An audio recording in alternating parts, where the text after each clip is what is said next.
Good evening, everyone, and I am Roy Bjellquist, and thank you for joining us on Remembering Science Fiction Television Shows of the 1960s and the 1970s. Tonight is episode number 15, and with me is my special co-host is Mr. David Hirsch, who is known for his days back at Starlog Magazine. He was the originator of the Gerry Anderson Space Report. David, welcome, and thank you for being on the show tonight. I'm so happy to have you. Thanks for having me, Roy. How are you this evening? Oh, good. You just missed the big applause outside. You know. But that's not for me. That's for our wonderful healthcare workers. Oh, that's awesome. We have a lot in the neighborhood, and so we always appreciate them. Absolutely, especially at this time with everything going on. David, I just want to say thank you for joining us on this Memorial Day weekend, too. I'm really happy to have you here. And also, I want to thank everybody out there that's joining us. And I hope everyone is staying safe with everything that's going on. And we're going to just start. I just want to welcome a few people. Hello, Garth. Thanks for joining us. Warren, hello, welcome. And also Martin, welcome to the show. Vince, thanks, Vince, for being here. Everybody, thank you. So, David, before I get started with asking you some questions, I just want to tell you, back in the 1970s, starting with Space 1999, I was a huge fan, which a lot of our viewers already know. When Starlog Magazine first came out, it was, number one, obviously, was Star Trek. Folks, all roads lead to Star Trek. I got it out of the way. First thing, Starlog Magazine, episode number 1, Captain Kirk, Mr. Spock were on the cover. So right. I'm just putting that out there. Right. But number 2 issue was Space 1999. We had Commander John Koenig. We had Dr. Russell on the cover. They were the main focus. Yeah. And there was a huge write-up in Starlog regarding that. And that essentially led the way for, science fiction in Starlog Magazine, and which you definitely were a part of. Well, thank you very much. I mean, those covers were actually original to Starlog. They commissioned them. We had them hanging in the office for years. That particular, the Space 99 cover was actually right outside my office, so I saw it all the time. Wow. Really beautiful. Yeah, that artwork was amazing. Yeah, I mean, Starlog, we never forgot that we're servicing the readers. So there really wasn't any editorializing in the magazine like there is now. We wanted to write what we knew our readers wanted to write. And we tried to be very respectful of anything, even if we had some movie that we weren't crazy about. We figured there were people out there that were interested, so we were going to cover it. And that was always the approach coming in. So as long as I could pitch stories that they thought would be of interest, they would let me write about anything and keep Space 99 in the magazine, even long after the show was out of first run. I see. Yeah, and that totally makes sense from that standpoint. And, it, as you just, indicated, when you started covering, I mean, it started off very strong. And then unfortunately, the series did come to an end after the second season, but you kept it alive with your space report, which was much appreciated. Thank you. David, I just want to say hello to a few people out there that are joining us. Darren Peters, thank you, Darren. Welcome. Happy Albert. Birthday. Yeah. I remember. And Mary Beth want to say hello. Yes, all roads. Maybe it should all be all roads lead back to Starlog. Diane, welcome to tonight. Glad you're here. Paul Petty, thank you for joining us. Gordon is on the line. Gordon Moriguchi. Hey, hi, Gordon. Happy so we have a lot birthday. So we have a lot of fellow friends, Space 1999 fans out there. Thank you for joining us tonight. And Darren just said, thank you for the wishes. Darren, I didn't realize it was your birthday. Happy birthday. Darren has Eagle 3, the lucky guy. Yes, and speaking of that, for our fans that don't know out there were 3 44-inch models that were used in Space 1999. The first one was the 44-inch that was only used it was the only one up until I believe it was The Last Sunset. And then they commissioned the second one, which was known as being Eagle 2, which was another 44-inch Eagle model. And then Eagle 3, correct me if I'm wrong, David, Eagle 3 was built for the second season in 1999? Season, and it was built stronger so they could crash it. Okay. Not have to repair it as much. The Eagle 2 is actually the one that shows up in Dragon's Domain with the nose cone ejecting, has the little rocket engines on them. But the show started out only with 144, 122, and one 11-inch eagle. So anytime you had multiple eagles in a shot, that it was either multiple exposure, a cardboard cutout in some cases, or sometimes they would fake it by having the different scales. The most obvious one is in Breakaway, when you see the 3 eagles in formation, the freighter versions flying out to the nuclear waste sites. Right. That's all 3 scales side by side. But if you go to, blanking on the name, something, the Peter Cushing episode, Missing Link. Yes. When the eagle comes in to pull off the nose cone, there's a lot of trickery there where you either have a foreground eagle with the cardboard one in the background, or in one case, there's actually a second nose cone just propped up. But the freighter eagle in that shot is actually the 22-inch one. So they would do a little trickery like that to have multiple eagles, but that's more time consuming. So to have multiple eagles in the same scale, that's how you had the eagles landing in, see, I'm blanking again on the titles, the caveman episode. Full Circle. Full Circle. There were the 2 scale eagles, Eagle 1 and 2, and then at the point when 3 eagles were in a shot, and you had the cardboard cutout. And it's specifically in that shot too, it looks like that they had actually rearranged the eagles so that third eagle would be able to be, seen in the shot. Right. There was some movement that was made. Yeah, I mean, there's all kinds of scale trickery. Yeah.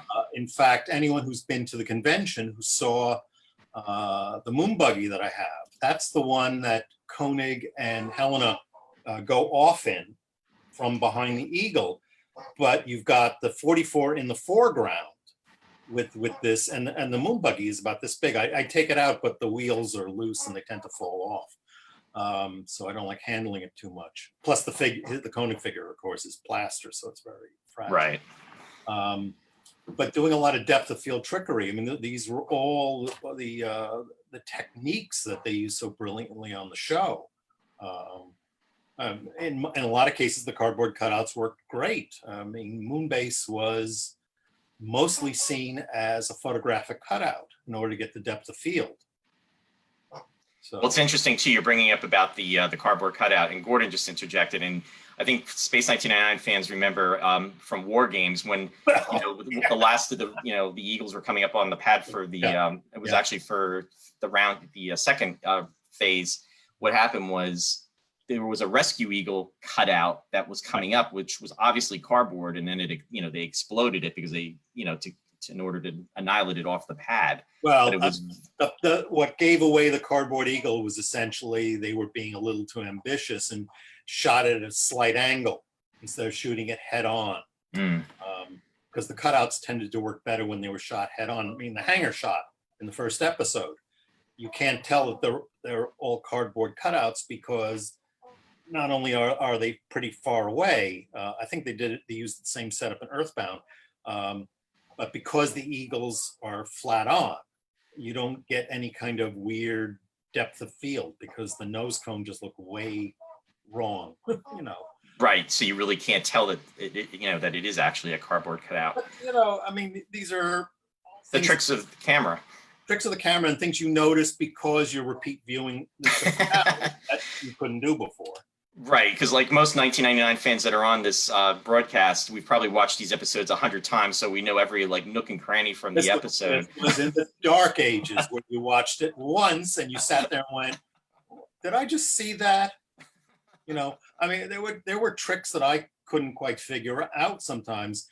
I remember looking at some frame clips from War Games, and the first hawk that blows up, I didn't realize it was a cardboard cutout. I thought they went to the trouble to airbrush flame around it in one frame of the shot to make it look like the model had blown up, when in fact they were just detonating a charge behind a photographic cutout. But it just got caught in one frame, so there's a halo around the ship. Right. But it was shot at the, the cardboard cutout was shot at the right angle, then it didn't look distorted. So it was a brilliant trick.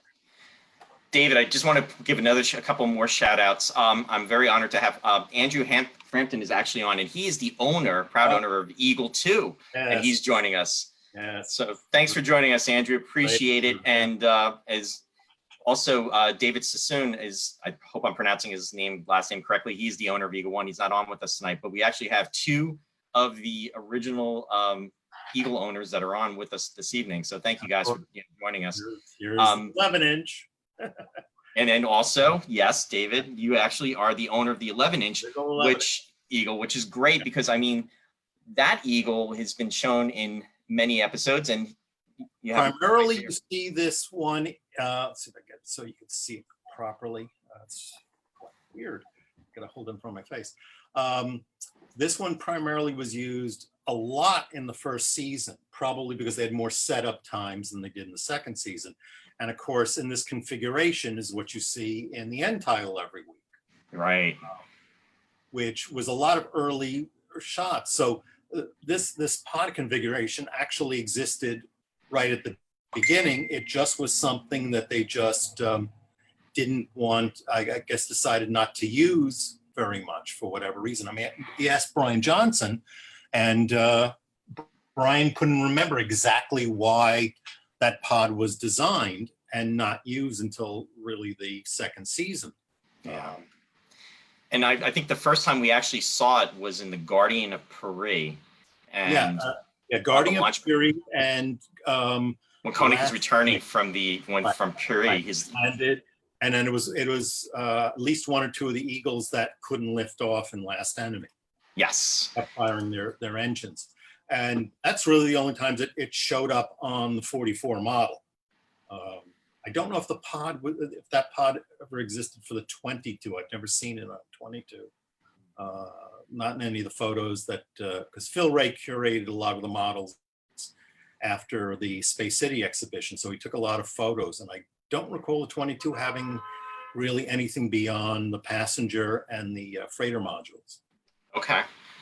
And you referenced the end credits, and I mean, those end credits were always amazing. And I remember as a kid, catching that and then like scrutinizing it, just because you only had, moments, to see it when, I think it was in the second frame of credits that came up, and then the very last one where the Eagle is coming up over the moon. Shots, right. And the Eagle looked different. So it was always like, what is different about this model that we don't normally see week to week? And I think that was a lot of the ideas behind it, because right from the original script for the show, the Eagle was always referred to as a multiple function unit with changeable modules. That's why it was originally called an MTU, almost until the day of shooting. If anyone has the Dinky Eagles and they've taken them apart, inside the main body, the two halves with the landing gear, you'll see inside it says MTU on it, because it went by that name for months until they changed it to the Eagle. So really it was like a last minute type of change then. Oh, there were a lot of last minute changes. Yeah. And the writer's guide refers to the comm lock as the IDX, even though there's no explanation what the initials stand for. Right. So this is my phone, because Darren's trying to contact me now. I think I got him way too excited when I showed the Eagle. Sorry, Darren. I didn't mean to do that. It's not your birthday present. I'm gonna put my phone on Do Not Disturb just for this. Just for this. So a lot of ideas passed around for months because of the birth pangs of the show. So. Well, and it's funny you're bringing that up too, David, because I think I remember, and I used to, read the space report, the space report that was in Starlog Magazine. I mean, I read that religiously, and I remember anticipating. Now, Starlog was a bi-monthly issue that would come out, And I remember being very excited and waiting for those issues of Starlog Magazine to come out, and specifically with quarterly at the beginning. Yeah, that's right. Then it went monthly, and then eventually we went monthly. But waiting for that your column to come out, because that after Space 1999 went off the air, unfortunately, it was almost like sources started to dry up. And it's funny, I remember in Starlog number 6, when they announced the cancellation of Space 1999, there was one of the phrases in there too, or one of the things that was mentioned was try to get your model kit Eagles before they're off the shelves, because what was going to happen is when the series was being canceled, licensing and everything was going to be put to a halt. And unfortunately, coming across any type of information on the series or any type of books or what have you was very scarce. So having your column was something that as fans we really looked forward to. And one of the things that came out actually after that 6th issue of Starlog was number 7, and of course we were talking about this weekend being the anniversary for Star Wars. It's literally the 43rd anniversary. In fact, tomorrow, May 25th, is the actual day, but it was launched on Memorial Weekend. I saw it before it was released. Oh, that's even cooler. But Starlog number 7 not only talked about Star Wars, but Starlog number 7 actually had the Eagle blueprints that was in that issue. Well, that's how I got my foot in the door there. Okay. See, to not make it a long story, but I'll just kind of give you the back idea. When I was in my first year of college is when the show came out. I was doing a film studies course, and we had to do a paper. And I wanted to do something on all the TV shows and films that Gerry and Sylvia Anderson had done, because they had always made an impact of me growing up as a child. I mean, they were like the best, happiest memories I had. But being that this was, the pre-industrial era where you didn't have the internet to look things up. No, we didn't. We were kind of limited to, well, let's go to the library. And British TV producers did not exist in the library. So I found out that the company that syndicated the show, ITC, had an office in Manhattan. And on, I think it was the Thanksgiving holiday break, I decided to rack up my courage and walk up to the office and see if I could get any kind of reference material. Well, I had no idea exactly where on Madison Avenue it was. I had the address, but I had no idea. So I walked from Penn Station on 34th Street uptown.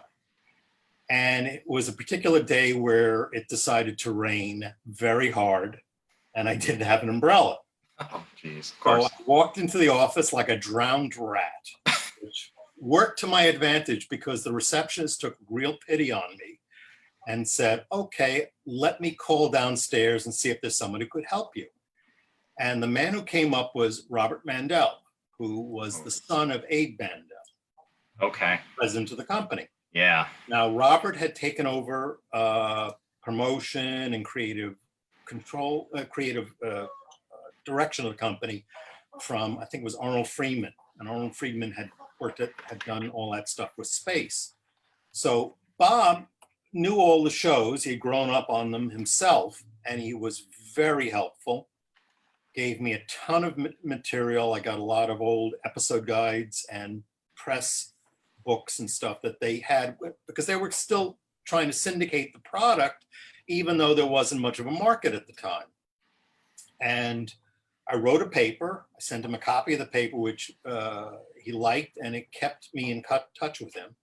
So when Starlog wanted to do the blueprints about 6 months later, he said, well, I can't really help you guys with it because Jeff Mandel really didn't know the show all that well. He had done a lot of Star Trek blueprints up to that point. So Bob Mandel said, well, this guy, Dave Hirsch, he knows all about it. Call him. I went into the office, and they brought me on to work as a consultant, and I managed to get them to give me a summer internship.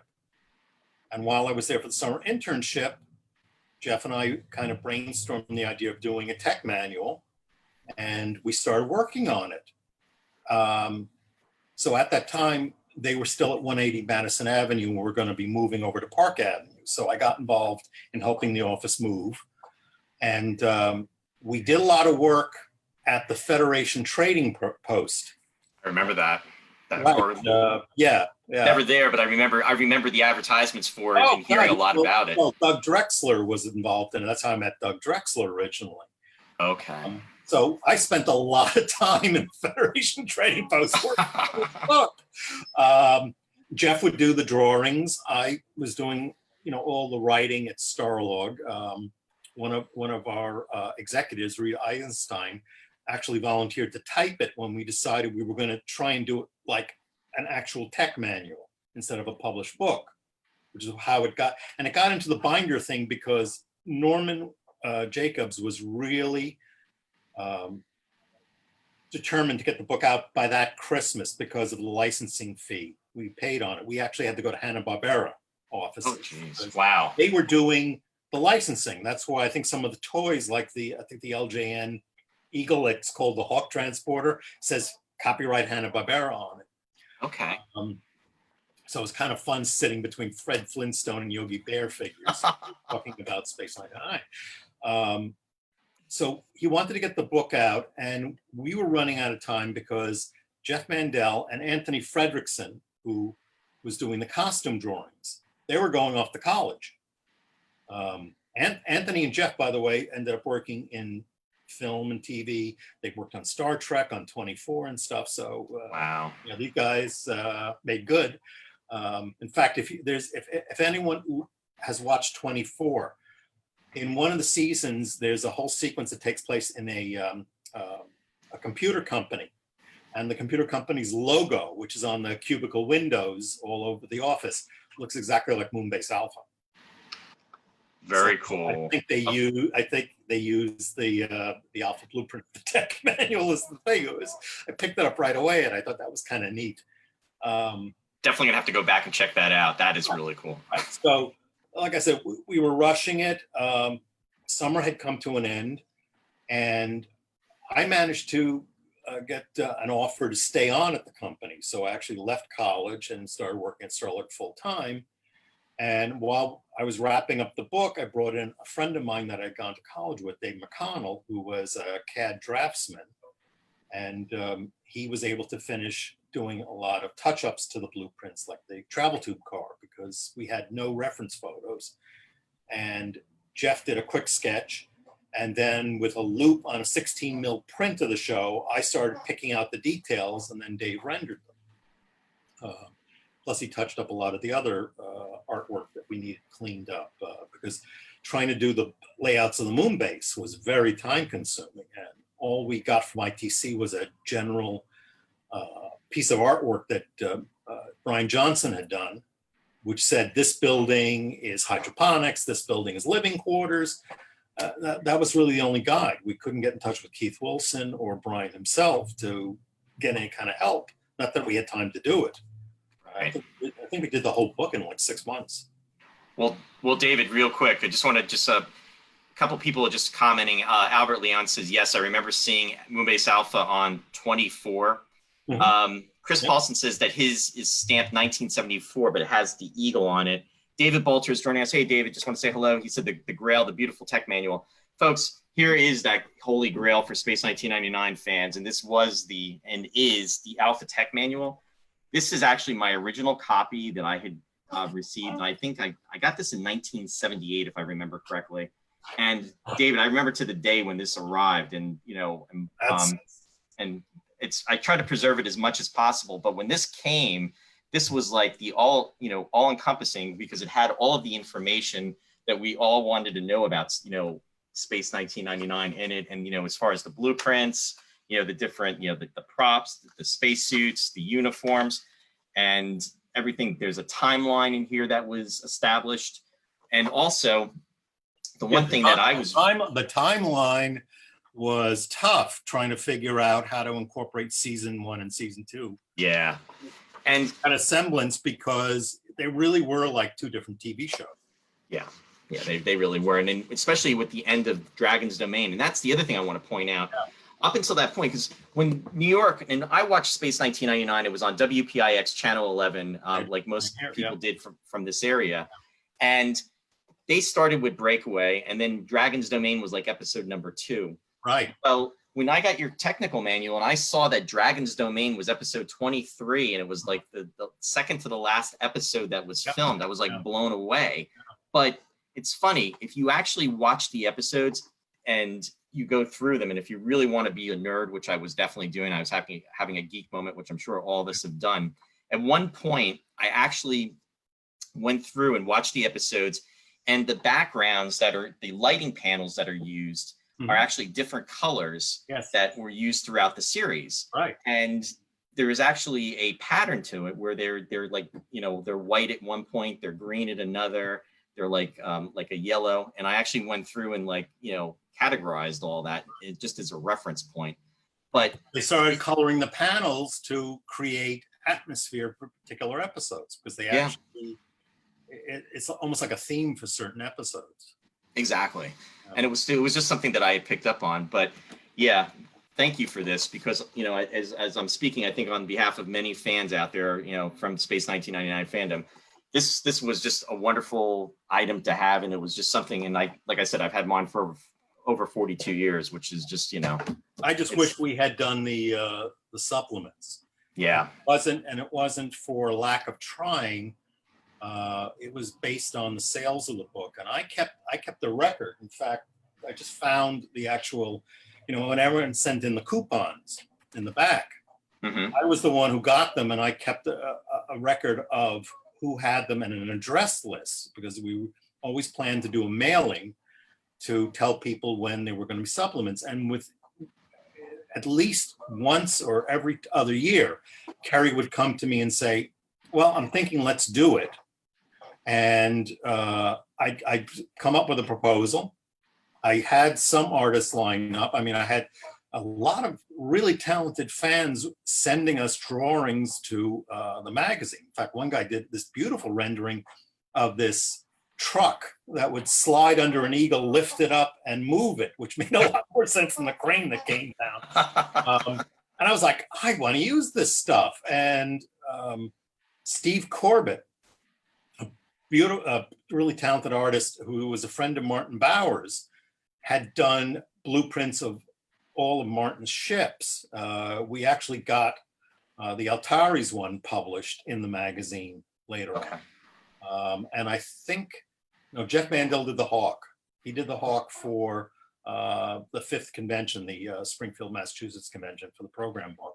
And that was also done with the idea that we'd use that in supplements. But you know, every time I was ready to go with it, Gerry would back off and say, well, maybe next year. And it just kept getting dragged out. I always regretted the fact that we never had any of the spaceships in the book. No, that's amazing, and that's just a lot of fandom and everything. There's a lot of questions coming in here, David. Darren Peters is saying thank you for being on again. He's really appreciating it and he's really enjoying it. Thank you, Darren, for your comments. David Bolter is asking, how many names, David? How many coupons did you receive? Do you have any idea? Or I had a count off the top of my head. Wait a minute, give me a second. Let me just dip out. Where's that paper I found? Literally, this is the sheet that I kept at Starlog. Oh, wow. Okay. And it's pages, because, you know, I had like a commission thing running with them. They gave me an offer at the beginning. We'll pay you X amount flat out, and that's it. Or you could take a lower amount now, and then you would get a certain amount per book that was sold. And the only way I could keep track of that was the coupons. So I would get a certain amount of money on the books that were mail ordered, and then I'd get about half that amount for books that were sold through bookstores like Barnes & Noble, B. Dalton and stuff, because we had to sell them at a lower cost. So every few years I would get, I think I was up to, let's see. I think we sold about 6,800 copies. Wow. I mean, wow, that's amazing. That was a lot. But that was that was over, let's see, between 1978 and 1983. So it took a long It's 5 years, but yeah, but it wasn't it was a big sale at the beginning, and then it sold in drips and drabs after that, because that's the problem that you run into with a show like this. Back then, you didn't get the kind of syndication that you get now, where you have all the stations, and shows would vanish if they showed up at all, unless they had a number of episodes to run Monday through Friday on your local station. And you have to remember, ITC's business model was to mostly sell shows individually to stations. So they had to make up their money then. It wasn't the long run, even though all the Gerry Anderson shows are what they call evergreen in the business. They stay around forever and they take in money. But the idea is we want the money at the beginning, where a network show like Friends, by the time they get to their 10th season, the show is costing them more than they're making from the network. So they bank on the syndication to make the money. It works in the opposite direction. ITC had very few network shows. So that's why a lot of them were only one season, because Lou Grade found it easier to sell a brand new show than another season of another show. I say, which may have been part of the reason why Space Series 2 was so different from Series 1, because he had to offer something that was different for the station to say, well, yeah, okay, we'll give another shot to it. Well, and that's the story that's out there too. I remember, I mean, there's been so many discussions and within fandom, and unfortunately, what's really sad is it split fandom apart, and there's not, nothing worse when things like that happen, especially with any type of fandom. Well, but because it is two different series. It really is. Yeah. It's not a question of splitting. I mean, I enjoyed the second season when it came out. I really did.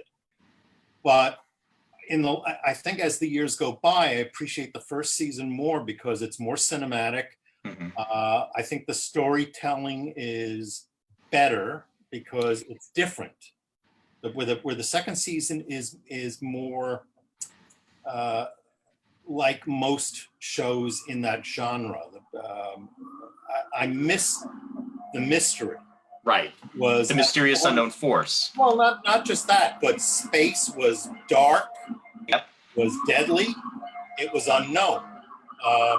Where the second season, it seemed to be more familiar. Now that may in part have to do with the fact that now you have this alien character who may have educated them to better. That's why the technology was more advanced. I mean, they had all little hand scanners in the second season. Right. Much of that they didn't have in the first. And that we could all attribute to Maya making a big difference in their day-to-day lives. Her technology, they were more technologically advanced, the Psychons were, than the humans. So that's a valid point, that she could have helped them be at a better place than where they were prior to her arrival on the base. But I like the sense of scale of the base. The way the first season was shot over a 1.5-year period, and they were doing like a 10-day turnaround on episodes, with the exception of Main Mission and the Eagle interior, almost all the sets were rebuilt for other functions. I mean, Medical Center over the first season changed constantly. So we got this idea that one day we saw intensive care, then we just saw a regular unit, then we saw something else. In the second season, it was obvious that it was one tiny room perpetually. And I thought that kind of detracted a little from the scope of the show. Same corridor. I totally agree with you about that, because when I think of in terms of the first season, to me, space seems very vast. It just seems like, they are a speck and they're just drifting, and they don't know where they're going. Their future is, there's no specific type of destiny for them. What's ever going to happen is going to happen. Whereas in season 2, it's almost more like, they're on the moon. They are on a base, but it's almost like the base is almost like a ship in that. And it was, they can make the decision, well, if we don't like this place, we'll go to the next one. And this is home. We're just going to stay here. And it didn't seem as vast. And I think even, with the main mission from season 1 totally added to that. Even Moonbase Alpha itself seemed very larger and more, spread out. Right. Also, there was a book called, which I know you're aware of, The Making of Space 1999, and, that Tim Held did. And when that came out, I remember one of the things that's in there is they actually have a diagram of the way that the sets were laid out for season 2. And, when you're watching the show, exactly where they are in terms of that set because of the whole layout. Yeah, well, you get that sense when you watch the show too, that they're walking past the same doors. Yep. It's just redressed with different signs, signage. You actually got to see a whole new section of Moonbase Alpha really was in Bringers of Wonder. They had to build the record set and the corridor outside on a different sound stage, and that was partly due to the fire effects they had to do. They had to do it in a much safer environment. But they made a lot of use of the studio in a larger sense in the first series because of that. It wasn't just L&M stages where they always were set up. They moved into various other available areas of the studio to shoot. Plus, outside the studio, not just Black Park, but there was also a section of the studio that they could shoot exteriors on too. Or they just have to move some set pieces, like for Last Sunset. They didn't have to go to Black Park. They just moved to an outside area of the studio. I was going to say that was on the studio lot, and they just had because one of the things that Keith Wilson did was, it was almost I believe he even said it was almost like a Lego set where everything just interconnected. So they just set that up outside just to look like the outside airlock area. Well, that was the whole design theory of the series to begin with, that everything was modular, interconnected, so they could flip things around. If you look closely at Missing Link, there's a shot where Koenig walks down a corridor with windows. It's the only time you ever see a corridor with windows. This corridor is actually built on that exterior wall of Main Mission. Okay. Because he comes up a staircase and goes into another room, and that's a redress of his office. Right. So it gave them a lot of freedom to do that. They couldn't do that in the second season because they were stuck with having to put the show out at such a fast pace. Even though they started in January for a September premiere, they ran out of time very quickly. So they had to do all those double up episodes, shooting 2 episodes simultaneously, just to keep pace with the air dates. Which really, I think, took away from a lot of some of the stories, because some of the characters, you wouldn't even see, and it was for budget, constraints that they were doing this. But some of the stories, I think, suffered, and some of the choices that they made with having. Because they also, since Landau and Bain were the stars of the show, they rightly felt that one of them should be the lead in each episode, which made for these odd combinations of Helena and Tony and Koenig and Maya, when sometimes it would have been a lot better if it was one episode with Koenig and Helena and then let the supporting actors have 1 or 2 episodes to themselves. Beta Cloud, I think, is the only one where they're really allowed to take the show and run. Yeah, and they were on holiday during the filming of that. There's been press, photos that have been on the, in fandom showing that, they're on vacation and what have you. And that I think maybe they only shot for maybe 2 days, just, pick, shots of where, he's passing out in command center. They're in medical center and they're, Right. They're insert shots, just like, Koenig is in one episode briefly, just in an Eagle, and he's off doing some mission just to put him into the show. And that's fair. They do a lot of shows do that sometimes. Well, there was only one episode of Space 1999 that he did not appear in. And I'm curious to see, I'm going to do a quick trivia out there. Who knows what that is? Anybody, in the next 10 seconds, we're on a 5-second delay here. I'm just curious to see who gets that fast. What episode of Space 1999 did Martin Landau not appear in? With that Googling, everybody. I'm just curious. On a blank. Some people look it up on the internet. I'm curious to see who comes up with it fast. There's There's no prize for this other than the glory. Yeah, you're just gonna get the glory, no prize, and I'm to see, Space 1999 fandom. I'm actually surprised it's going this fast. Christopher, yep, David Bolter, you got it, Dave Dorzak, and then Warren just came in for second. Yeah, because what happened was Albert's saying it also. Dr. Russell makes mention that he's checking out asteroids, and then the same could be almost said, but not quite. Been doing that a couple of times. Yeah, Devil's Planet. Yeah. The rest of the cast is not shown except through flashback scenes. But that's right. Literally, though, Martin Landau was not shown in the entire episode, with the exception of being seen in the opening credits, where he's, Martin Landau. He's being announced with Barbara Bain. But just a little trivia. I always have to throw some trivia out there. Yeah, those two were probably being shot simultaneously, and they were probably really rushing to finish, so they didn't work in having the two of them interact in little bits. Right. Carries a writing problem too, but it's good because it allows, again, that's an episode that allows Nick to carry a lot of the episode, which is good for him. Yeah. But also, it's a fresh approach to the story. It's not detracting really from, because you always hear stories about, oh, he counted his lines and said, I don't have enough lines this episode. You got to give me more lines, and he's taking things away. We all know the story about Dragon's Domain, where Koenig wasn't supposed to be the one to kill the monster. Right. But they changed it because Martin Landau said, no, I have to do that. Fair to him. And it, again, doesn't detract from the final episode. Right. It's just, that's the way things were back then. Yeah, it was a different time. And now, the way things are, there's more of an ensemble. We're going to be talking about classic Star Trek down the road, and probably within the next month. It's something we haven't covered on the show yet. It wasn't as much of an ensemble as Next Generation. Right, and that was my lead in Star Trek: The Next Generation in 1987 when it premiered.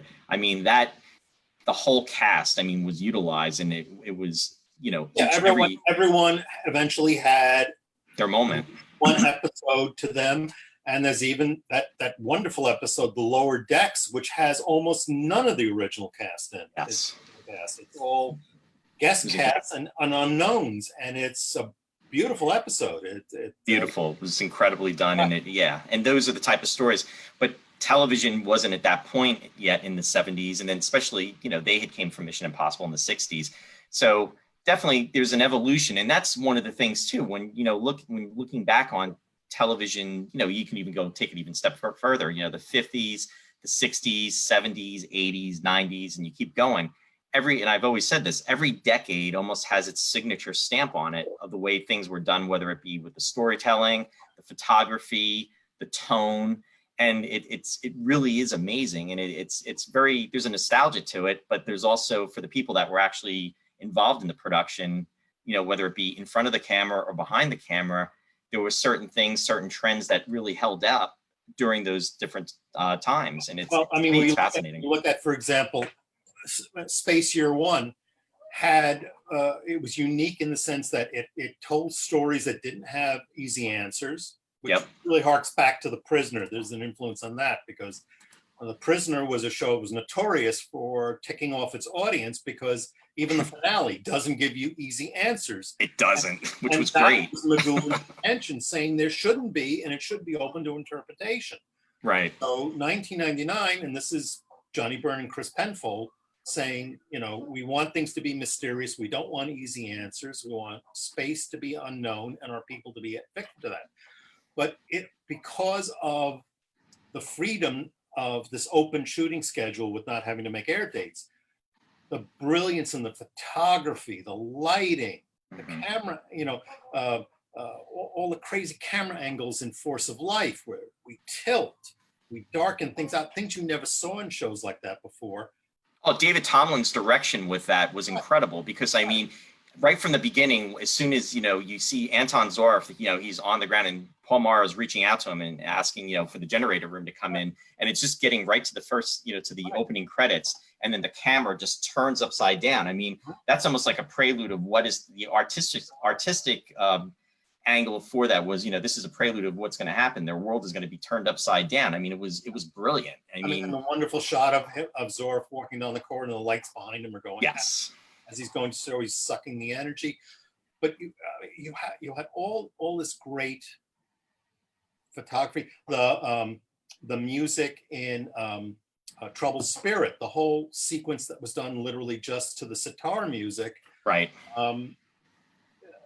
Just created all these weird atmospheres, and you didn't see anything like that in television up to that Oh, point. and even with Dragon's Domain, Albione in G minor, when the ultra probe is going through and it's on its way, and it's that piece. I mean, it goes on for about 4 minutes. It is absolutely breathtaking. It's beautiful, and it's the loneliness and the despair of being out there. I mean, you have these travelers that are essentially cut off from Earth, and they're explorers, and they're going out into the the depths of space. I mean, that kind of imagery, and with what you're saying with the music and everything, and John Haig is also commenting about that, the music for the first season, the classical music. I mean, Barry Gray, his theme, I mean, it was incredible. I mean, every piece of 1999 in the first season, because the music for the show really was sort of like it had a very troubled history. Originally, Vic Elms was supposed to score the show, and Vic Elms was married to one of Sylvia Anderson's daughters. Okay. Vic had done the title theme for Gerry's pilot, The Investigator, before that, and he was supposed to do the show. The problem was Vic Elms could not read or write music. He made it up on the spot, which is not conducive to do a weekly show like that. So Barry Gray was brought in after the fact to do the score. Now, Barry had sort of semi-retired up to that point after UFO. Gerry went off to do The Protectors, which he was basically a producer on. He hadn't created the show initially. It really was his project. He was just hired to actually produce the show itself from someone else's concept originally.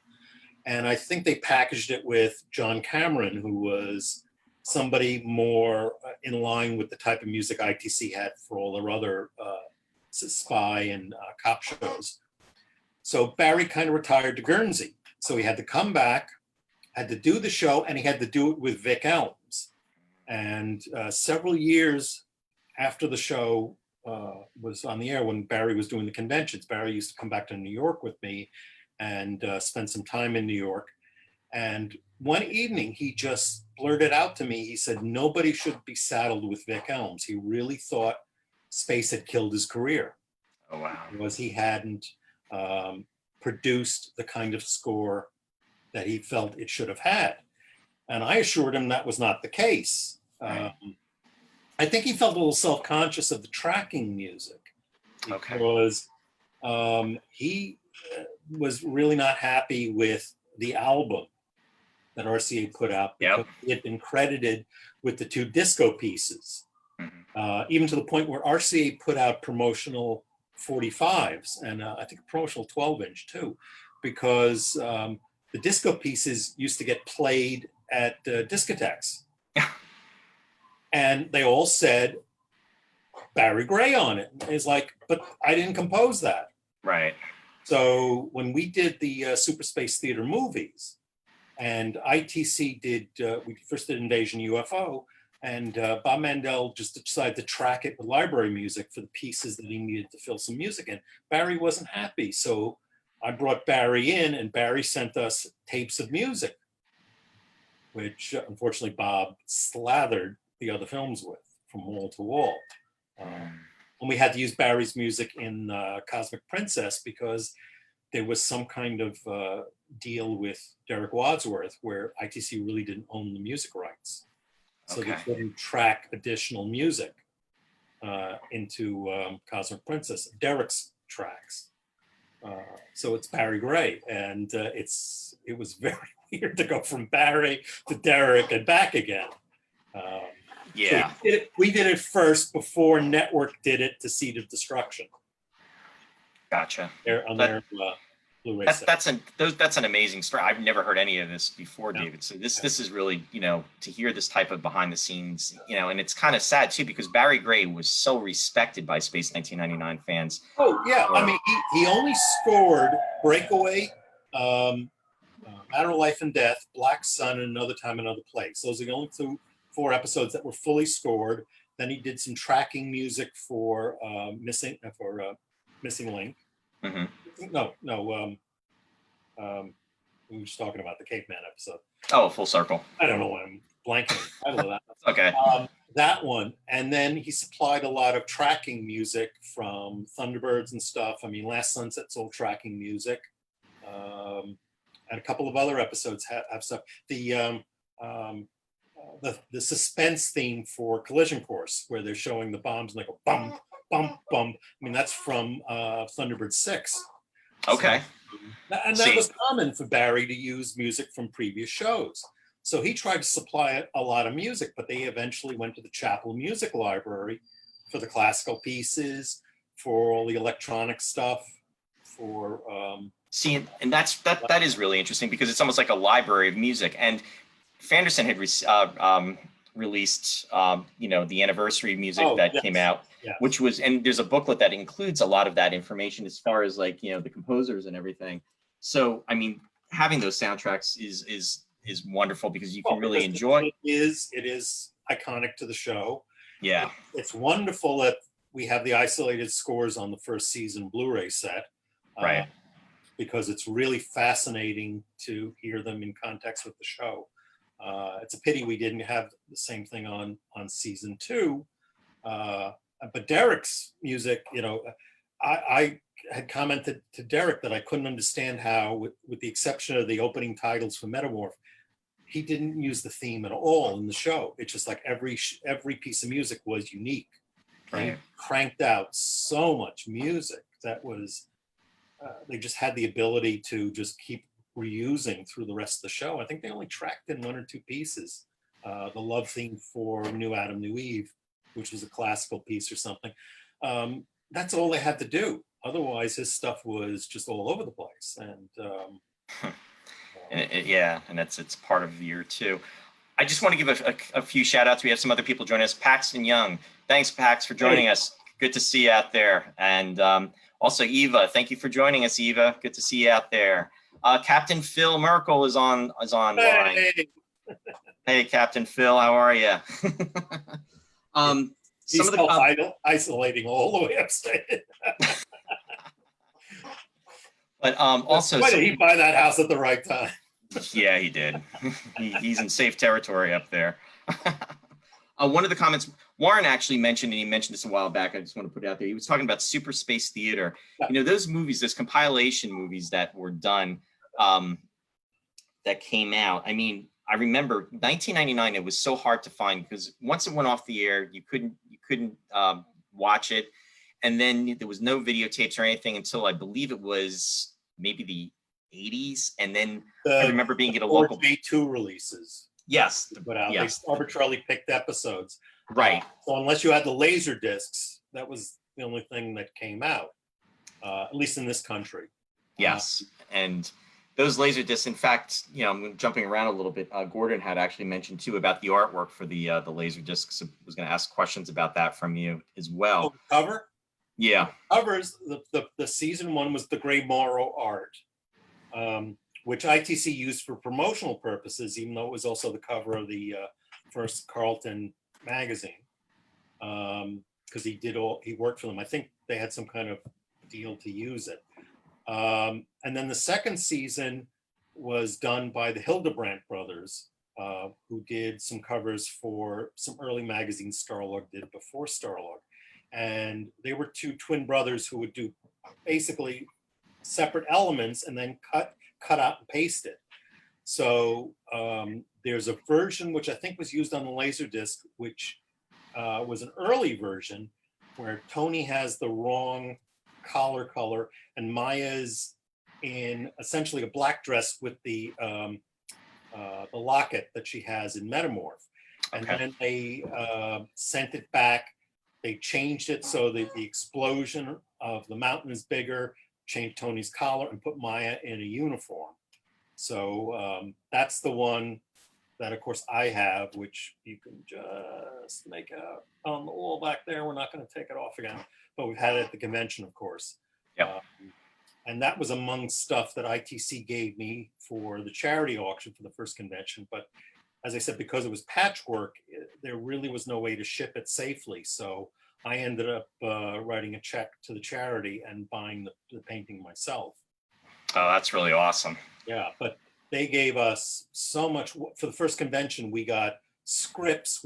Had original costumes that they had in their archives that we auctioned off. I think we auctioned off 2 of them. I know one of them was a yellow sleeve. Wow. I think the other was a reconnaissance. Either reconnaissance or it was a purple. And then we had a couple of original scripts. Yep. And some other bits.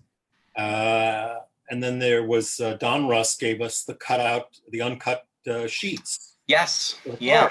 Which they shipped right to the convention in Columbus. We got a big pallet delivered on a tractor trailer, and we basically sold the double sheets, and all that money went to the Columbus Children's Hospital, which of course all the stars gratefully came over to the Children's Hospital early on to entertain the kids. And of course, one of our guests was Dave Prowse, who the little yes, he was he was Darth Vader, but he was also in the Beta Cloud. Right. So that worked out. So the kids were excited for both, Yep. And we did. That was the thing with the early conventions. They were all a local children's hospital. So we would have the kids go over there. The actors go over there to talk to the kids. And, some of them were familiar when we did the Springfield convention. We had Sarah Douglas, who of course was an A.B. Chrysalis, but she was also Ursa and Superman. So again, there was a character a lot of kids knew, even though they might not have known the show. So they were excited. No, see, those are wonderful stories. And, the first Space 1999 convention, in fact, in Space 1999, in the Space Report, it was, for those of you out there, Starlog number 18 back in the day. Yep. And this was like the Halloween issue.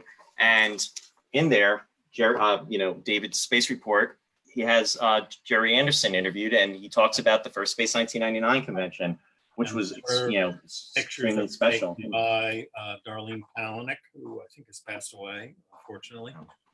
We had some other wonderful people who took photos at the convention. There's that shot that I've had up on Facebook enough with all of us standing behind the cards. I think it was Sam Maroney who took that, I'm not sure. And of course, this is the program book for the convention. They had asked me to help them out with the convention, so I offered to do the program book. I did it actually at Starlog, so I was able to pull stuff. Oh, yeah. So Jeff Mandel did the Hawk blueprint for us there. Oh, that's awesome. Couldn't do that. So Stephen Corbett did Gwent in the one for Springfield, and then ITC gave us a bunch of these inserts that were in the Hollywood Reporter to promote the show. And we put those inside the program books as well. So we were able to give those out. And I still have all the National Save 99 Alliance newsletters here in this book. Wow, look how cool that is. It's cool. So, I mean, all the people that I remember who really ran the show, I mean, John and Kathy Von Camp, Mayor Winning, Chuck Rao, Sam Maroney had done photos. He was actually selling photos. And these guys were just terrific people. I mean, they were just really, they were in love with the show. They just really knew how to keep it going. And they were very, as I said, they were very respectful of the product, the people who worked on the show. Nobody came and really annoyed anybody. It wasn't crazy people. It was all the conventions, just like the 2 that you ran. Everybody there was just so respectful to the actors. The actors so appreciated them. I mean, it was great. I sat with everybody for a couple of meals at the last convention, and people would come over, and it was just it was such a pleasant experience. And it was just, it's. Thanks, David. I mean, crazy stuff that I used to see at some of the conventions. I appreciate that, and it's Space 1999 fandom is just so special with, Yeah. with the fans, and it's, I'm just glad your experiences, the last two conventions and throughout fandom have been so pleasant. I mean, it's literally, we're talking about 42 years, so it's just amazing. I just want to give a couple shout outs. Dennis, thanks Dennis for joining us, and he's saying hello. And then also to Margaret, thanks Margaret for joining us. Lou Place is also on. Hey, Lou. So he's joining us. Jeff Rubel also is saying hello. Thanks everybody for touching base and commenting and watching us. And as we take this memory trip down Space 1999 fandom, this is just really amazing stuff to talk about. And one of the other things, I'm surprised has anybody noticed? No, has anybody said anything? What's he doing there? No, not yet. Why don't you give it a shout out though, David? Eagle Eye. This is one of the original puppets from Thunderbirds. In fact, from Thunderbirds 6, the last movie. It's Brains. You might not be able to tell because he doesn't have his glasses on. Unfortunately, they fell off and they broke. Justin Lee, who worked on Thunderbird 65, those wonderful recreations recently, made another pair of glasses, and I was afraid when I moved him that they would fall off and break, so I left them off. He's wearing his contact lenses. But this is one of the two puppets that were used in the film. The second one's actually down in Adelaide, Australia. Martin Bauer actually rescued a lot of these and fixed him up. The costumes actually was made by a lady who he knew, and it's one of my prized possessions. Unfortunately, as I've told the story to a number of people, I had to sell off some 1999 props that I had gotten in order to pay for him. Most of them went to Greg Jean, the model maker who built like the Close Encounters mothership. So they went to a very good home. I had Gwent, I had the space dock, and a bunch of other bits and pieces, but those were the primary ones that went to him. But I appreciate him just as well. Greg Jean is very well respected in as far as his collections, and I believe he's a huge Star Trek fan too. I had to go back to Star Trek. Well, yeah, because he worked on Star Trek. He built the Enterprise, the third Enterprise D, which was the primary one used later in the series. It's kind of the bulbous one because Paramount sent him the wrong blueprints. Oh, geez. They didn't figure this out until after the model was delivered, and they said, "Why does it look different?" Because it wasn't the blueprints that ILM had used. They had used the FASA blueprints. So that's why it kind of looks a little weird. But he built a number of other things after that, including the big shuttle bay for Star Trek V, where they do the crash sequence. Okay. Yep. I've been out to and of course he did the classic Enterprise for the Tribbles episode of DS9, as well as the Klingon ship in the space station. So he's done quite a lot. But he had, I mean, we could do another show on the collection he's got, because he had some wonderful stuff in his workshop, including the Lost in Space stunt robot. Wow. Okay, that was the second robot. Yep. I got to meet the Lost in Space robot. Hey, how cool is that? that was extremely cool to be able to get a picture with him. Yeah, because that stunt robot was only used. I mean, the one episode that comes to mind immediately is Condemned of Space, when he gets sucked out and they have him floating, and then anytime he would get pushed over, he would crash. That was the stunt robot. That was always, and the stunt robot had to be hollow in order for them to float it and do other things. Because of the weight, yeah. But I mean, it looks exactly like the suit. So he had that. He at one time had the Lost in Space Chariot. Oh, Greg, of course, worked on V. So, okay. So he had the mothership there at one point. He had some of the shuttles. How cool. He had one of the domes from Silent Running there in his shop. Oh, you know what, too? And I was thinking this, too, Andrew. I thought I remembered this, and Andrew just is confirming, and he's saying Greg Jean has the spacesuit and some Alpha uniforms. He's Oh, commenting yes. about Oh, that. yeah. No, the spacesuit he got from me. He's got the spacesuit. It's Barbara's spacesuit Oh, geez. with Koenig's camera helmet, Okay. and then one of the jet backpacks that I had. Oh, the jetpack. The one jetpack, which from was Space Brain yeah. Well, this was the version that they used in Exiles. or the Exiles. Yeah. Well, the Exiles version doesn't have the tank in the center, and one of the there was like these little wooden cup pieces at the top. One of them was broken slightly, but I didn't have any of the chest packs. I think the boots were, I think, just regular pair of yellow Wellingtons, which is what they used anyway. But I remember the suit was Barbara's, and the helmet was the camera helmet. Wow. And you had that. I had that, so that was also what I swapped, right? Wow. Plus, I had some uniforms. I had one of Martin's first season uniforms as well. Oh my goodness. A lot of stuff went over the years for a variety of reasons. Yeah. No, I understand that. But the fact that you had that in your possession at one time is incredible. I think I wish I had documented them better. Unfortunately, I hadn't. I had bits and pieces. I had like the limpet mine from Tabor. Yep. Which looked like it was from some radio or something. I had one of the laser guns, which was plumbing parts.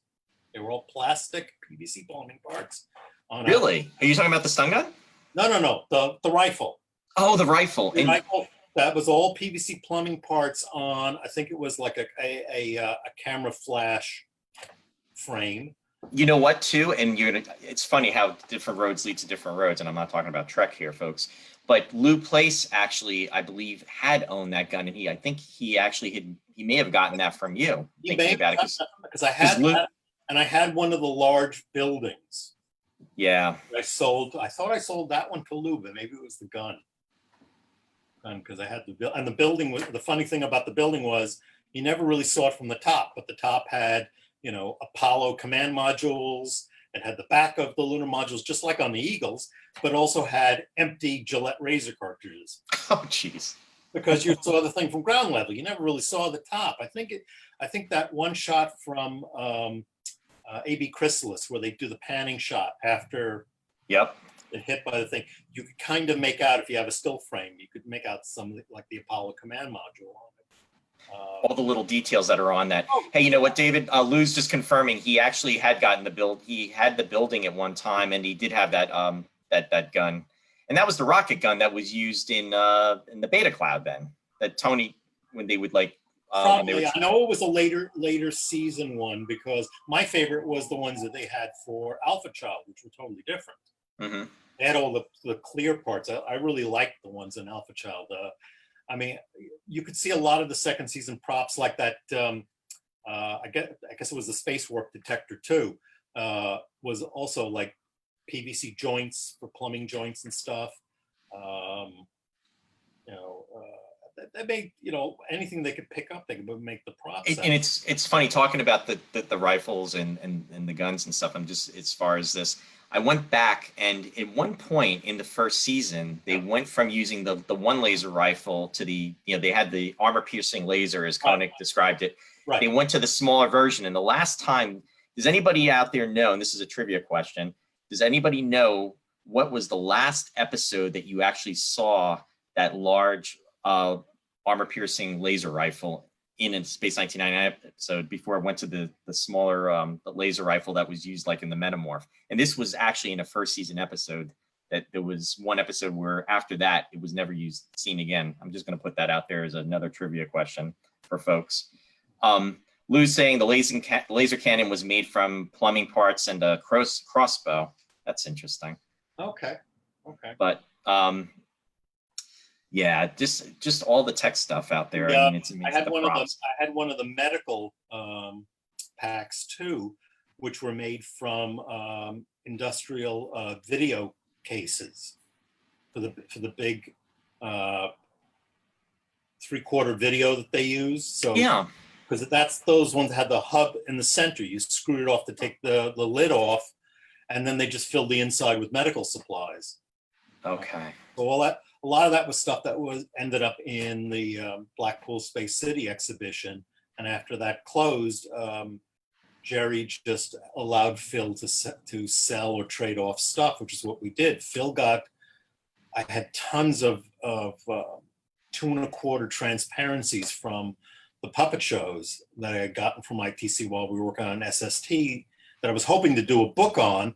The closest I got was the Japanese Starlog published some of them, but eventually I sold them to, or traded them to Phil, and I think they all wound up with Fanderson, which, you know, they wound up in a good place.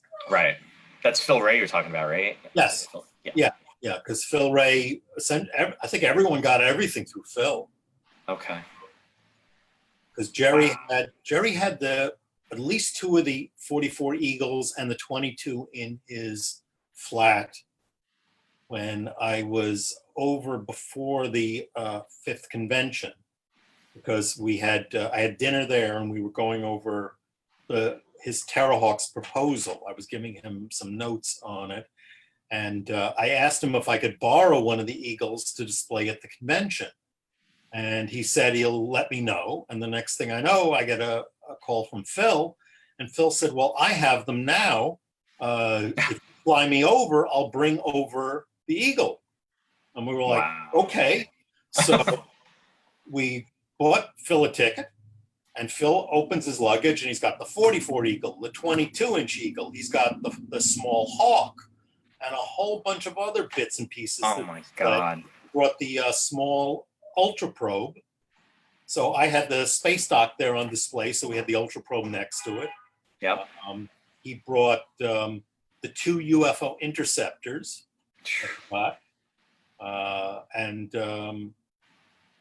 So I think we got from Pam Barnes, we borrowed Straker's outfit, so we had some UFO stuff as well. And we had the costumes that I had at the time on display as well. We had to borrow mannequins from a local department store.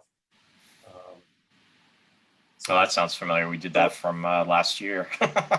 Yeah. Breakaway convention. Thank God James Winch has got, a lot of them still.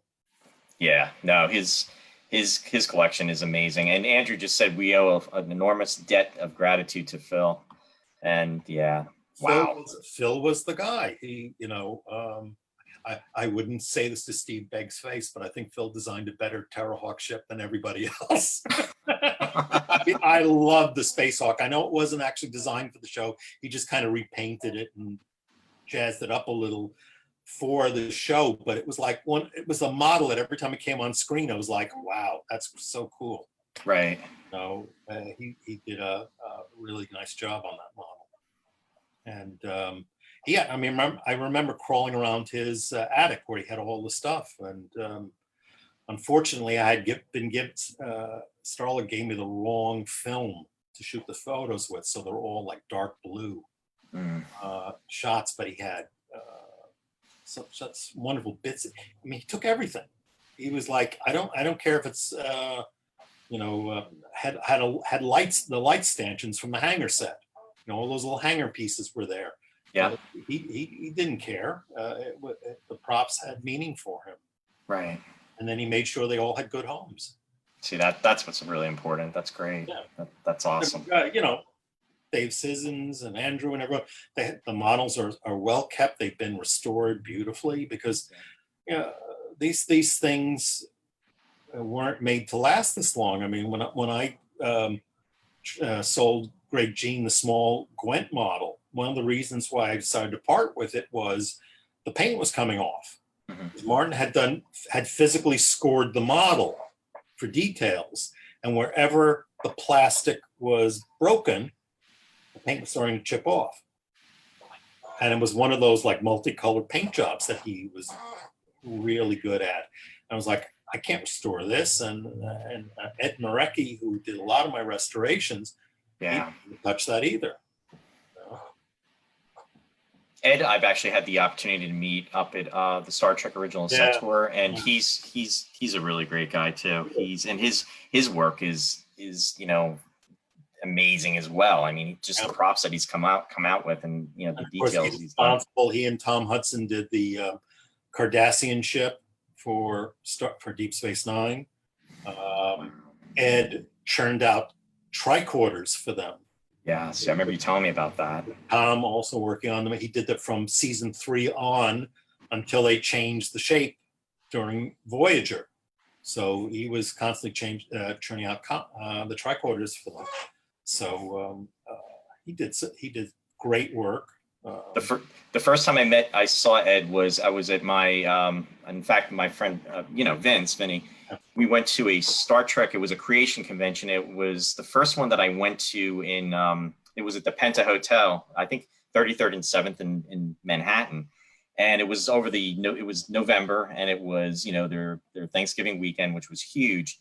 And Ed was there, and I was in my glory because I had never been to a huge science fiction convention. I mean, the first creation convention I went to was in September of '86, and it was right outside of Rutgers in New Jersey. But going into Manhattan to this mega event for a 3-day weekend. Was that we went hotel across from Penn Station? Yes, yeah. They were always there because that's where I met him. My first convention when I started with Starlog, was at that hotel. By Madison Square Garden. It's right by the Garden. Right. Well, the Garden's right above Penn Station. Yeah, exactly. At the time, it was the Statler Hilton. And a lot of conventions there. And Starlog would have a table, and we'd be selling back issues and stuff. And this guy dressed as Han Solo comes up with a comm lock. And, you push the button, and the clock comes up, says lunar time. And I was like, wow. And before the end of the weekend, we became good friends, and from that point on. That's awesome. Yeah, and that's the convention I had met him at, and he had a Jupiter 2 model. Oh, and yeah. I've always been a huge Lost in Space fan, and to this day I still have one of those pics, and it was on this platform, and it even had engraving. It said Jupiter 2, and it lit up and everything. Right, he did the landing platform from the 3rd season with the yellow ring. Yes. So he wired everything up through the legs so he could flip the switches in the back to make all the lights work. And that was all done from scratch. That wasn't from a kit. No, not at all. And that was incredible. And I was like blown away. And I was like, can I take a picture of it? And he was like, yeah, sure. Take as many as you want. He was really cool with it. I was just like, wow. He did a studio scale SID from UFO, which he based off of kit parts that he recognized on the model. And the biggest guesswork on it was figuring out the backside of Sid, because except in one episode where he goes spinning off into space, you never saw the backside. And he did a pretty good job of guessing what the backside looked like. Because years later, we found photos of the backside. And now how cool is that? He did that. I mean, he churned out a lot of props that he did out of molding. I mean, he did stun guns, he did phasers. I mean, the phaser job was tremendous because he always had them line up in his workbench. He had parts made out of real metal, turning them on lathes and stuff. At one point, he was actually using a real milling company to lathe the parts because he couldn't keep up with that. So he did a lot of these. He did vacuform kits as well. So I would have loved to have seen his Comlock creations. I mean, the fact that you're saying that, and David, this is kind of a cool lead-in because talking about, you were saying his Comlock was working. You actually own the original working Comlock that was utilized in Space 1999. Here we go. That's the camera on this. It's like I look up, I have to hold it up. There we go. How cool is that, folks? That is just amazing. Here's the cable. And here's the industrial plug. My understanding was this was built off a monitor of a video camera. So at the time it was considered the world's smallest video camera, television monitor. But I've seen paperwork too, where apparently they've gone someplace to look at this, some technical place. So I don't know if this was actually just cobbled really right off of a video camera, or someone actually sold them the monitor straight out. But it is by Mitsubishi, because there is a marking inside on the monitor, or Panasonic. It's Panasonic's Japanese name. It's inside, because when you take it off, this section, you take off the ring here, and then these two pieces will come off, and then you're supposed to be able to slide the whole thing out. But of course, it's become harder to do it because it's been wrapped in electrical tape. This was last used at the Space City Blackpool. They would have it in a display case so that you'd walk up and the camera hidden in the display case, your image would show up on the monitor. So you could see yourself on a comm lock. And I think they eventually burned it out because it hasn't worked since. Not that it would work in this country because it's the wrong format. Right. But just to solve one of the great mysteries of the show, you'll notice there are comm locks in the show where this piece is backwards. Yep. So this comes off, Yep. actually fits around the monitor and will be backwards. So there was a theory that, oh, maybe this is the way people were going to look at it. And then I think they changed it and said, no, we don't want to do that. So you see it's actually basically a glare shield for this monitor. Probably came off of the device it originally was on and then just got incorporated into the whole comm lock design. So it's all really built around hiding the actual monitor. Right. Then they would hide the wire under someone. I mean, I give full props to Barbara Bain because the one shot where she picks it up and is moving it, she's got her hand in such a way that you don't see the wire. You don't see that cable. You don't. No, you've never seen the cable in the show. They were very good at hiding it, but I think it took so much time to set up the shots. That's why it only shows up in Immunity Syndrome in the second season. Yep. No. And there was, and who knows what episode they faked up a giant comm lock. I'm sorry, what was the question again, David? Faked up a giant comm lock for one episode. I know what episode that is. Yeah. And they never used it again. Why? I don't know. It's one of those great mysteries of the show. Anybody out there know the answer to that question? Anybody? There's no prize, just the glory. Yep, there's a lot of glory for that. And I'll if I don't see anybody respond, I'm actually going to give you my answer, and we'll see if I'm actually right or wrong. No, Warren, nope, it's not Immunity Syndrome. Stephen, it's not Rules of Luton. I will give you a hint. It's yes, Paxton's got it. Matter of Life and Death. Of course, yeah. Yep. Good job, Paxton. And Andrew got it too. Yeah. Yep. It's a giant TV screen with with a big glare shield. And that's all. That's all it was. And that's when like, Carter's trying to get out of the Eagle, and he goes, "I can't get out." It's like, okay, you want to show detail on a comm lock. Why not use that on a regular basis? It's like, it harkens back to Thunderbirds, where they had the video watches, and they had to build a big arm with a watch cutout for a real video screen behind it, just right. to get some clarity of the image. And then, of course, there's that shot in Rules of Luton where they have color screen suddenly. Not the first time they did a color screen on a device, because there's color screens on the Eagle and Breakaway. Yes. But those, I mean, from a fan standpoint, it kind of makes us cringe because, when we see that, because we know that that's not, the way it was supposed to be. It's like, it's like superimposed over, right. matted.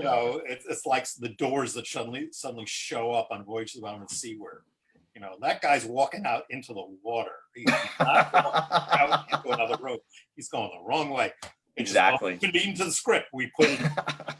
Vince just commented. The last time I actually saw Martin Landau was at a Chiller convention in New Jersey, and it was in October of 2016. And saying it was October 2016, and he was extremely gracious. He knew, how much of a fan I was. Vince was actually there, and he actually was taking the time. We were talking about the series. I was actually telling him about Breakaway 2017. Was hoping, potentially that he was going to be able to attend, and unfortunately he wasn't able to. But I actually had the booklet from the first season, the anniversary issue that Fanderson put out for Space 1999's Year One music. And he was going through it, and he was looking at the different, photos, and he was just rattling off the actors, and he was, talking, making comments about them. And one of them, he saw the image of, he remembered Peter Balls, as he said, he goes, "This is Peter Balls." And then he he just enunciated, and then he was talking about everybody, and then he said, he goes, "Barbara's still here." He goes, and then he goes, "We lost Tony," and then he goes, "And then I don't know about me." And then I just looked at him. I said, "Well," I said, "You're still here." And then he goes, "Do you know how old I am?" And then I think he was 80, like 80, 87 at the time, or 88. And then I said, "You're like 88." And he goes, "Yeah, 88." And then sadly, he passed away in July of, 2017. But it was just a great moment to talk with him. And then one of the things he was talking about was, we got on about the comm and then he was going through, just as you were explaining, David, about the wire and how it was threaded through. But his attention to detail, I mean, he remembered those shows so passionately. And, he talked about the Black Sun, and he was just saying, how about a woman, being God, he was just like, He was a big science fiction fan. Yeah, and I remember you telling me that. Right, because after the first convention, he would call me at Starlog every so often for recommendations for books to read, because he was very, very much interested in doing that. I mean, like I said, the whole cast of the show, everybody was really so appreciative. I mean, Tony Anholt, I got to meet briefly thanks to Eileen and Phil. Okay. Took me to one of his plays, and it was between the matinee and the evening performance. So we were in his dressing room, and there was a big commotion outside, and apparently it was some local football team had won a match, and he just said, "You three are not going out here. You're going to stay in this room until this blows over." And he just kept us in the room and kept us entertained the whole time. Was just a really gracious guy. Yeah. Barry Morse was everybody's grandfather. Yep. The fifth convention. He was just like. I remember at the Breakaway convention, because that was the first time that I actually met Barry, and I'm jumping around a little bit, but I remember Lou and I became really good friends in as time started in '87, and he sent me videotape of the 1986 convention, which was in California. Oh. And, when Barry came out, everybody's applauding and everything, and everybody's flashing their cameras. And what did Barry do? He had a camera, and then he started taking pictures of all the fans. I mean, he was wonderful. I mean, he was like it was like the grandfather of Space 1999. He was. I mean, he would sit and talk to people and pose for pictures. He was a delightful man. Clifton, who I was so sorry he couldn't make the convention. I would always hang out with him when we went to England, because he loved to go to the pubs and watch me, really struggle with warm beer. And he introduced me to Xenia.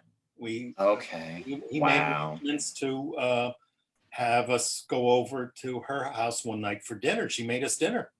Wow. And a friend of mine, Teo de Klerk, who I met through Barry Gray, who was a big fan of Barry's. He and I think we left her house at 3 a.m. Oh my goodness. Clifton bailed around midnight because he had an audition the next day. And she just would not throw us out. We just kept talking and talking and talking. And finally it was like, well, it's really time to go. And she was the most gracious host. She really was. She cooked a terrific meal. It was so sad that she passed. It's been over, almost a year and a half now. And Tony Anholt passed way too young. Yeah.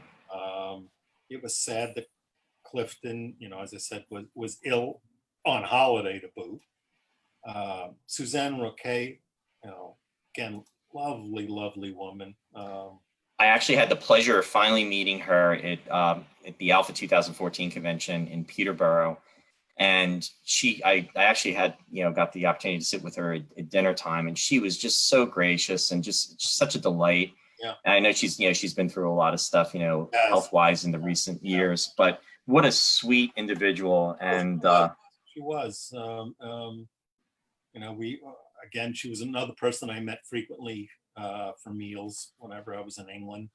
And she had a nice second career as a Marlene Dietrich impersonator. Oh, In the way that she would sing Marlene's songs and dress accordingly, you know, with the top hat and yep. the tails, but in the the sexy outfit. I think I have some recordings of her around here somewhere. And of course, the greatest thing was, of course, meeting Gerry and Barry Gray. Yeah. Because Barry was just, he was such a wonderful man. Again, he sadly left us. And Derek Wadsworth. Yeah, Derek has passed too, and early, and he was such a Derek. The first time I met Derek in person, he said to me, "Oh, I'm mixing I'm doing an album over at Abbey Road Studios. I want you to come down. We're doing a big band album." And I'm thinking, "Wow, I'm going to see a full orchestra and the whole thing. I'm going to Abbey Road Studios." And of course, I was not smart enough to take a picture on the street. I go to the studio, and then we end up is a mixing booth. And he's like, "Oh yeah, we recorded the album weeks ago. We're just mixing the album." But I'm like, "Okay." But he made it up to me. He said, "Oh, I'm getting together with some mates in a pub. We're going to play big band music." I'm like, "That sounds nice." And we go to this pub, and it has this back room. 10 guys get up on this stage. And this room was not that big, and it was packed. 10 guys with trombones, trumpets, all brass, playing Benny Goodman and stuff. It's like you're being knocked against the wall from the sound. And it was nothing you hear on an album will ever approximate this. It was so good because he was a great brass player. Yeah. And I was able to at least do a demo album of the space music from his tapes. They were we did this from where we did a CD where I used the cover, and I actually did except for the music and the mastering. I mean, I did the artwork, everything. His daughter did this picture of him. That was look at that. Mary's picture. So cool. Yeah, so she sent me a bunch of these artsy pictures. I said, well, this could work. So we did this as sort of an alternate cover. He could flip it around and do it, the music of Derek Wadsworth. Right. And a friend of mine said, well, let's do the moon on the disc, see, with the space behind it. And I was hoping at some point we could get somebody to do Series 1 on CD in the same format. Now I'm hoping I could convince somebody to do the RCA album in a cardboard gatefold, like a miniature thing on CD, because we have Barry's stereo tracks. I mean, they're the only stereo tracks that exist, as far as we know, on Black Sun, because that's the only that's in mono. And I would like to put that album out because it holds. It's like owning the Dinky Eagle. Yep. Not accurate, but it's what you remember. The first time the show was on the air is one of those rare, really, well done things that came out. So I'm hoping at some point either Fanderson will do that. And of course, I've done a lot of albums. I mean, I did Barry's Thunderbird 6 score for MGM when they wanted to do a CD release for their DVDs. Nice. That's amazing. Yeah, I mean, my second career after I left Starlog was to write about film music. So my friends Ford Thaxton and Mark Banning, who originally worked with Neil Norman on GMP Crescendo, we did some of the Star Trek albums for them. And then eventually we went on, when they went on to their own label, and I've done stuff for them and for La La Land Records. I think my proudest achievement was the release of Akira Kube's Godzilla. For the first time here, and a funny little story. When Crescendo put out Doomsday Machine and Amok Time, I remember that. I had that. I have that on tape and CD. Well, I can't say who, but one day I was visiting someone I knew out in LA, and my friend Ford happened to be with me at the time, and we were chatting with him, and he's like, we're saying goodbye, and he says, by the way, you think there's any market for the music from Star Trek? And we're like, yeah, why? And he goes, well, I was dumpster diving at Paramount and they threw out all these tapes. And he had all the Star Trek tapes. Oh my God. So Ford brokered a deal for Neil to buy the tapes. And about a year later, I wound up in the mixing studios of Alan Howarth, who worked with John Carpenter on a number of films. And Alan mixed that album in his studio. And then we did another album after that. And then nothing happened for a while. And then all of a sudden, La La Land Records said, we'll buy the tapes off you, Neil.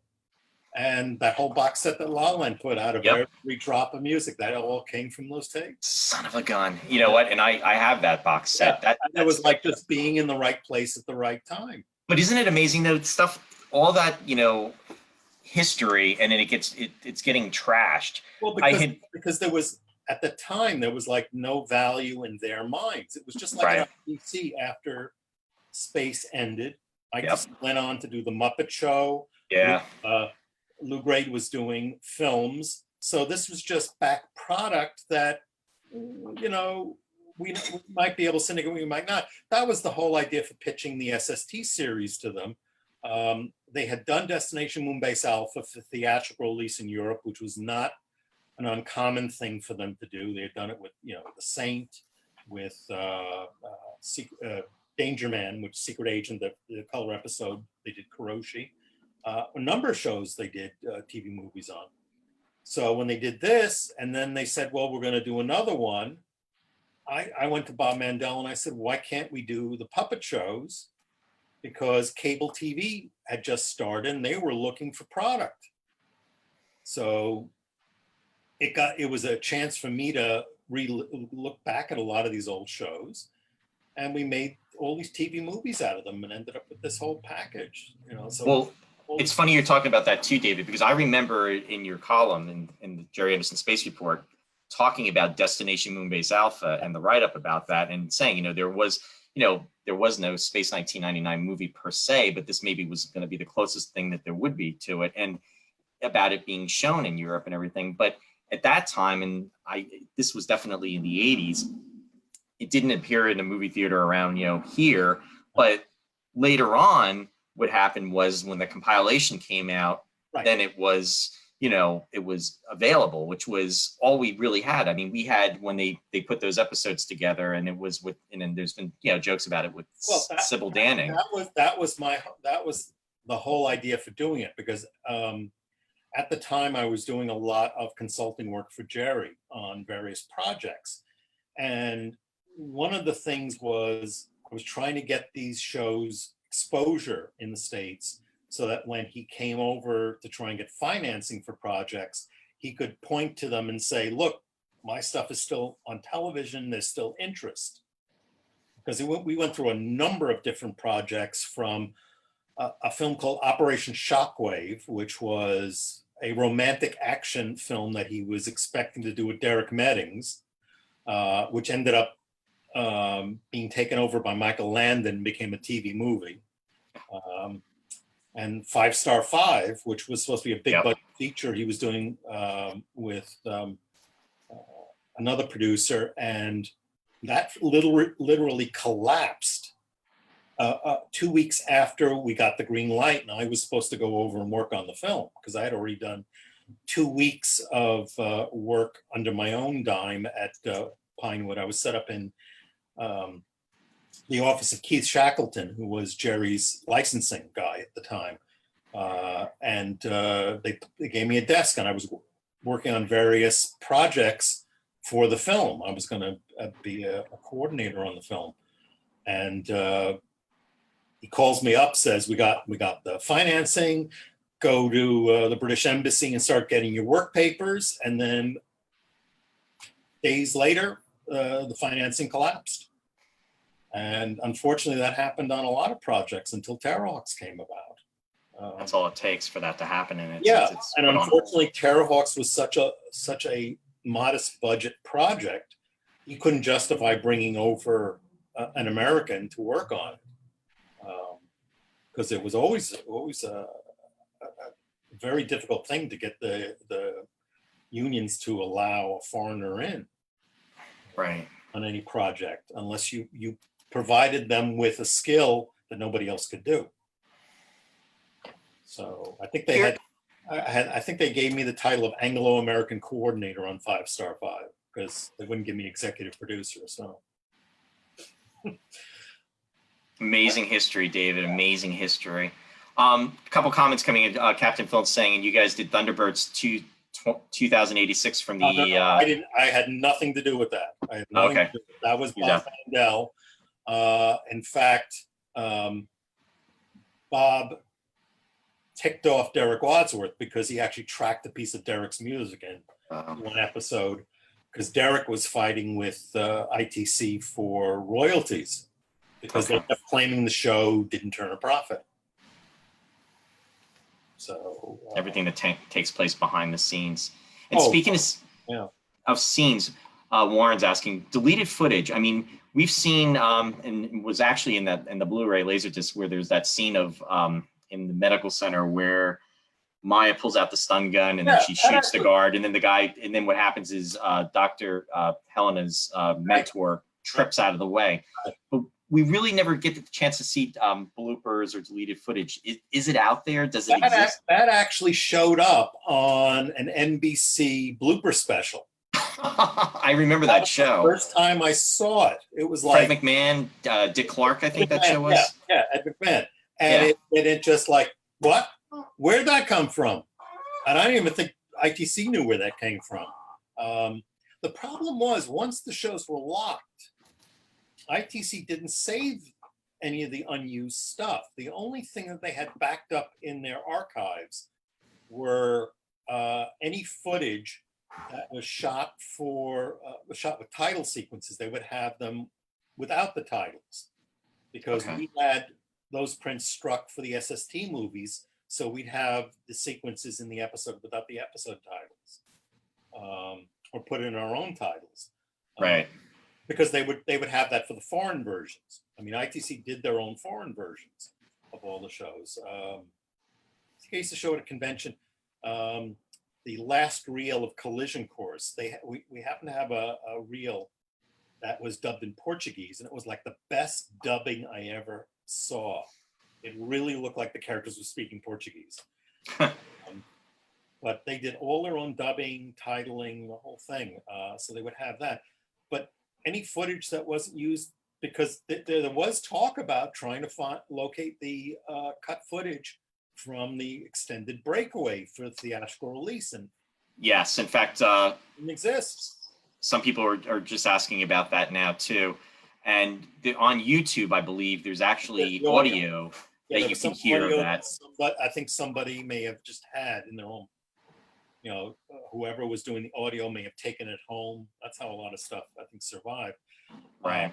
The thing with ITC was when I did the SST movies and I was sent to their archives to pull graphics, it was Don Mead and Neil McGuigan, two really terrific guys, knew where everything was in the archives. But the problem was ITC would just give stuff out and they'd work on the honor system, like hoping it would get returned. Right. So a lot of graphics disappeared, original graphics, because they shot a lot of stuff in large format. So, and talking about that, lost footage. There was footage that was in the episode Space Brain with Kelly. That there's a lot of images that show up in photos from that when he tries to take over the Eagle from Carter and go. Also a lot of visual effects stuff that wasn't used. I mean, a lot of the unused visual effects were sold to stock houses, so they showed up in other productions. Right. I mean, if you go to, I think it's World Backgrounds, even though they have watermarks and they're terrible quality, you see a lot of wobbly eagles landing. There's a shot of the 5.5-inch eagle being put onto the platform of the space dock for Dragon's Domain. It's upside down. I think it may have been shot upside down and then it was going to be flipped, but they never used that shot, close up of it coming in.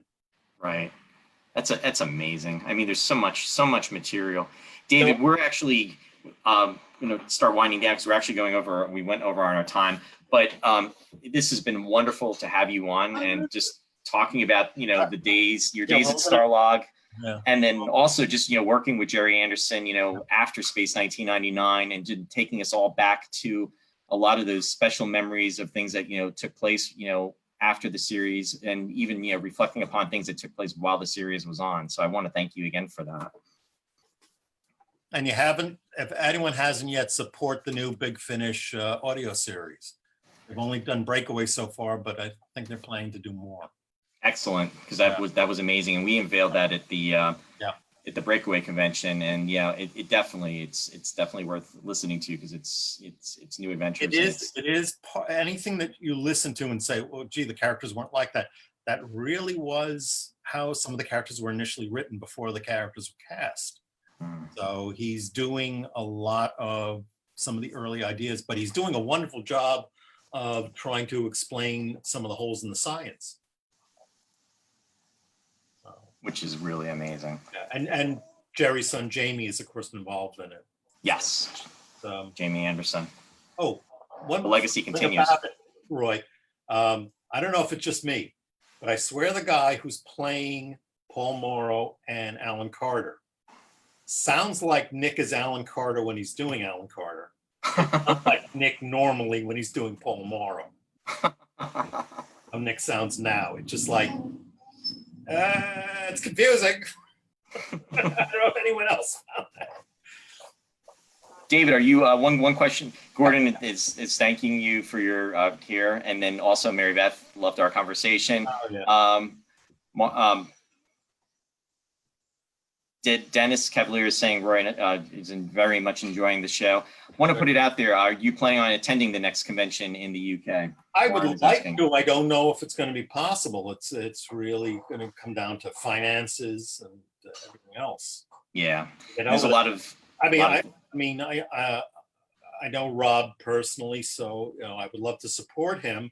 But I told him right off the bat that there was no way that I was going to be able to bring any of the props and models to England because it's not like it used to be. I mean, the puppet actually went back to England for a charity exhibition back in the 90s that Martin Bauer was involved in to raise money for cancer hospice. And I carried him on in my carry-on luggage. And everyone thought it was, the most delightful thing ever. Nowadays he'd be disassembled. Yeah. So we'll have to wait and see. I mean, that is a little bit off. I mean, it's crazy that this is May of 2020, and there's so many things going on in the world. I'm grateful it is May 2020 because based on our current situation, if it was here, I don't think we have any hope of doing it anything but a virtual convention. No, absolutely. Which isn't too much fun because you can't sit and eat with people. Right. That's the best part. So we definitely have a lot of time between now and then. So hopefully, things will definitely get better, as time goes on for this year. Just a few things, folks. I just want to give a few shout outs. First off, wishing everyone a very happy Memorial Day weekend. I know we are challenged with everything that's going on and, with get-togethers and just, not being able to have a Memorial weekend that, we normally would. Remember our vets and those who gave their lives, within our country. And it's just a very special time just to remember. I mean, we're very lucky to be, citizens of the United States. And just keep that everybody in your hearts. All our friends out there who have served in the military and stuff, we thank you for your service. Absolutely. And, it's just, it's a very special time of remembrance. Also want to give a shout out to Sci-Fi Distilled this Wednesday at 7 p.m. Please join Mike and Mary Beth, and they're going to be talking about the 1984 movie, The Last Starfighter. And our very own Captain Phil will be joining them to talk about that movie. 1984, another great year of science fiction. So they discuss science fiction of the 1980s and the 1990s and beyond. So please, tune on with them. Again, it's 7 o'clock Eastern Daylight Time this coming Wednesday. In fact, for next Friday, Mike and Mary Beth will be joining me on Friday for Remembering Science Fiction Television Shows of the 1960s and 1970s. And we're going to continue to celebrate our reunion as far as Star Wars is concerned because it's the 43rd anniversary. So we're going to be focusing on that, and it's going to be part 2 of remembering Star Wars and the anniversary of Star Wars. Again, it's 43 years. So we'll be doing that this coming Friday. So, stay tuned for that. Also, just want to give a shout out to the local theater group that I'm a part of, Country Gate, which is in Belvedere, New Jersey. Right now, they're on hiatus due to the present situation, but things will be situated on their website as far as things coming down the pike. So please visit them at www.countrygate.org and just, to see what's going to be going on with that. It's a very tough time for theaters across the country because of our special, situation that's going on in the world. So just, keep everybody in our hearts as far as that. And again, David, thank you so much. I would love to have you on again and continuing our conversation. But you got to do Nick Tate first. Yes, and also thank you for the reminder on that, folks. A lot of folks were asking. We had Nick on last week. He was my special guest co-host, and he was on last week for episode 13. And Nick is going to be coming back. He will be on June 14th, which is a Sunday. He is going to be on a special time, though, of remembering science fiction shows of the 1960s and 70s. He's going to be on at 4 o'clock Eastern Daylight Time. All right, and we're doing that a little bit earlier just to accommodate our folks that, I appreciate the folks that tune in from Europe, the UK, and I know we are on at a later time, and a lot of you folks, have, stayed on and watched us, and even though, you have to go to work the next day, and I really appreciate that. So we are going to be on a little earlier with Nick. So again, that's going to be on Sunday, June 14th, and that will be at 4 o'clock Eastern Daylight Time. So, stay tuned for details. I'll be posting that on, the Facebook page just as a reminder, but I wanted to put it out there. A lot of people were inquiring about having a part 2 with Nick about, the movies that he's done, the TV, shows that he did after Space 1999 in his career. And he really was very gracious to be on the show, and he really appreciates the fans. And I know the fans really appreciate him. So thank you for your viewership for that. And I just wanted to let everybody know he's going to be joining. And don't forget to tell people that you can watch these episodes after the fact if you can't join them live. Yes, and that's true. Thank you for that, David. I appreciate it. Some of them had to bail on Nick. Right now, currently the past episodes are on my Facebook page, personal Facebook page. And what you can do is you can go back and you can watch them. This was actually our 8th week. And, this project, it started as a project of love as far as, my wanting to be creative and to also bring something to the table in regards to everything that's going on in the world, and just bringing fans together to talk about science fiction and just kind of break away from, the normal, things that are going on right now, since we're kind of social distancing. But it's really, I'm very flattered by, all the positive comments that have been coming in, and, being able to share them, our time with you, and all of us just coming together and being able to talk about our love of science fiction, especially science fiction of the 60s and the 70s.